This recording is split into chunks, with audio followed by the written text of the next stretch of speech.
and to come in. And he said, now therefore give me this mountain, whereof the Lord spake in that day. For thou heard in that day how the Anakims were there, and that the cities were great and fenced. If so be, the Lord will be with me, then I shall be able to drive them out, as the Lord said.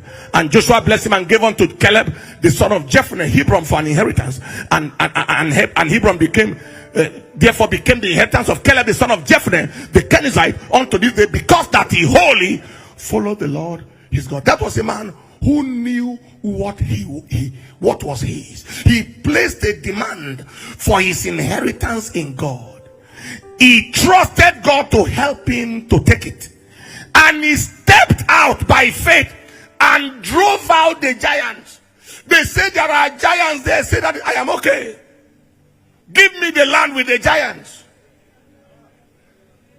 Give me the land, I will take care of the giants. 85-year-old man had enough audacity, capacity, sagacity, ferocity, and pushed out giants and took his possession. I see somebody here today.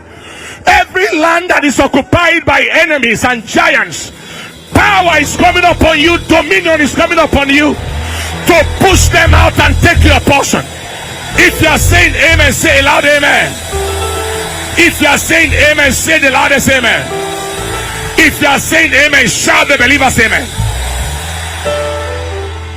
Give the Lord the praise as you take your seat. Number 2 was David. David took charge of a situation by faith in front of Goliath in 1 Samuel chapter 17 and in verse 26. He said, and David spoke to the men that stood by him, saying, what shall be done to the man that killeth this Philistine, and taketh away the reproach from Israel? For who is this uncircumcised Philistine, that he should defy the armies of the living God? And Saul said, you are not able to go. David said in verse 34 to verse 37, he said, your servant kept his father's sheep, and there came a lion and a bear, took a lamb out of the flock, and I went out after him. I smote him, I delivered it out of his mouth. And when he rose against me, I caught him by his beard, and I smote and slew him. Thy servant slew both the lion and the bear, and this uncircumcised Philistine shall be as one of them, seeing he has defied the armies of the living God. Get ready, a Goliath is coming down for your sake. And then when he faced the giant himself in verse 45 to 47, you can see the faith in his utterance. Then said David to the Philistine, thou comest to me with a sword and with a spear and with a shield, but I come to thee in the name of the Lord of hosts, the name of the God of the armies of Israel, whom thou hast defied. This day will the Lord deliver you into my hand, and I will smite you and take your head from thee, and I will give the carcasses of the host of the Philistines this day unto the fowls of the air and to the wild beasts of the earth, that all the earth may know that there is a God in Israel. Now this assembly shall know that the Lord saveth not with the sword and spear, for the battle is the Lord's, and he will give you into our hands. Somebody say a loud amen. There were a lot of things I learned from David in this place. First of all, I learned that you don't rely on your physical strength or arm when you are confronting diabolic powers. You don't rely on your physical strength. David never relied. I learned that you don't ever allow the enemy to have a final say. Don't, and whenever your destiny is being decided, never keep quiet. This man told David, I will tear you to pieces. Some people will just go with such a statement. Not David. After David spoke, after the giant spoke, David spoke. After the giant spoke, David spoke. David ensured that he was the person to say the final word. Are you hearing what I'm saying here today? In all situations of life, never allow the enemy have the final say. Never allow the devil have the final say. Ensure that when the devil speaks, you speak. When the devil speaks, you speak. You keep on speaking until the devil has said nothing anymore.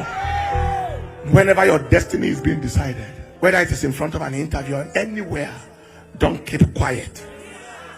Counter it. Say something. He said, as you have spoken in my ears, so will I battle. David declared the outcome of the battle while the battle was yet to be fought. That is how to live.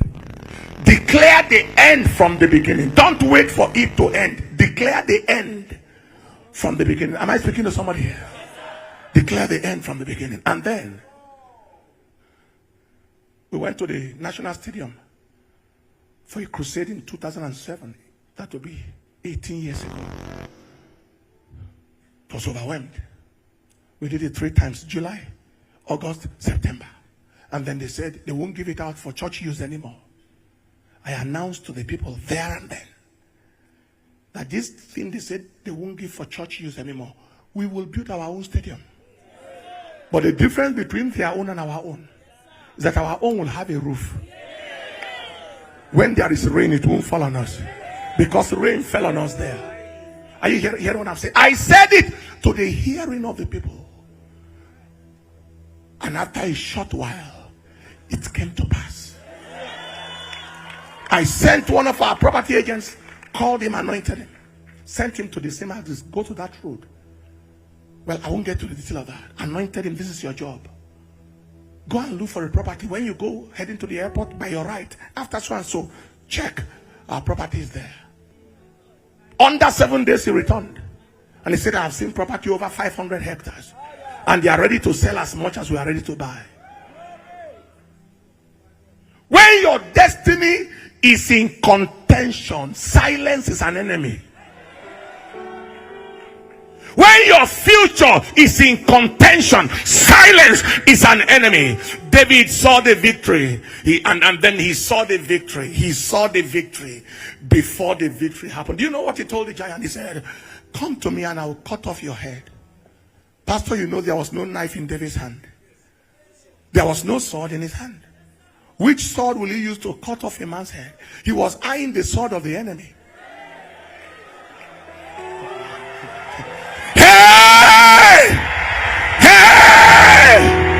Hey! I am here to announce to somebody, what the enemy is trying to use against you, God will take it, give it to you, and cause you to use it against them.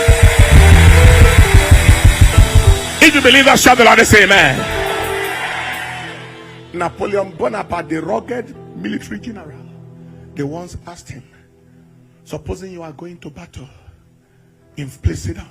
You are going in for battle and there is no food supply for your military force.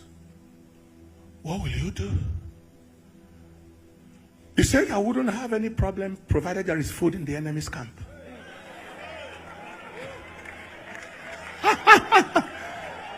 That is, I will whip the enemy and carry their food.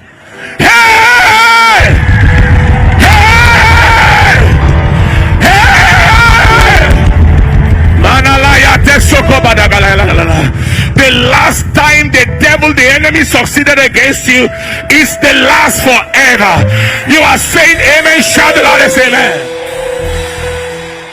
Take your seat and let's begin to round off. And then that was David. These were people who dominated by faith. Things were not, there was no victory on ground, but they declared it. They saw it, they went for it. They dominated by faith. And of course, Shedrack, Meshack, Abednago is the third example. In Daniel chapter 3 verse 17 all the way to verse 18. Daniel 3:17 all the way. If it be so, our God whom we serve is able to deliver us from the burning fiery furnace, and he will deliver us out of thy hand, O king. But if not, be it known unto thee, O king, that we will not serve thy gods, nor worship the golden image which thou hast set up. Now, one thing to know about Shedrack, Meshack, and Abednago was first that they knew the capability of their God. One of the worst things that can happen to any child of God is not to know the size of the God you serve. The capability, the capacity, the obadabadaness.